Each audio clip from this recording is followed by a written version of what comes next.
Sino nga ba ang tunay na liyamado sa laban ng Barangay Ginebra at TNT Tropang Giga? Muling magbabakbakan nga sa finals ang Ginebra kontra TNT. Kung maalala natin mga idol, ay tinalo ng TNT sa finals ang Ginebra sa nakaraang Governors Cup. Last Governors Cup finals ay nanalo ang Ginebra sa Game 1 sa score na 102-90. Game 2 ay nakabawi naman ng TNT, 95-82.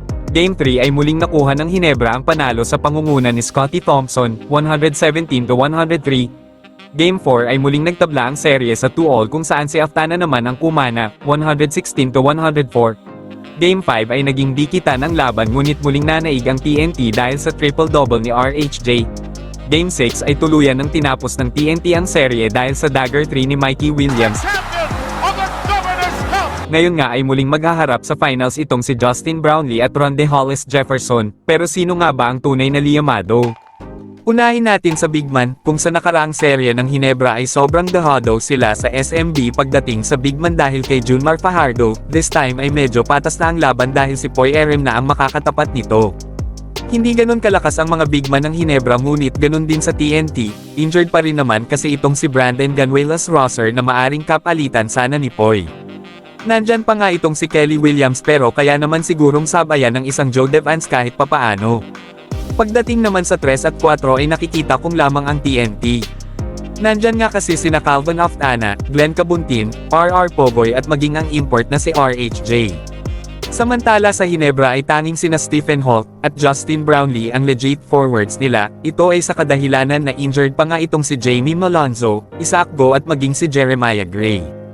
Pagdating sa first 5 ay okay pa ang likod ng Ginebra pero pagdating sa bench players ay lamang na lamang ang TNT. Kung usapang guards naman ang titingnan ay lamang ang Ginebra. Ito ay dahil mas bata at mas may fresh legs ang mga ito tulad nila Scottie Thompson, RJ Abarrientos, Maverick Ahanmisi at maging itong si John Pinto.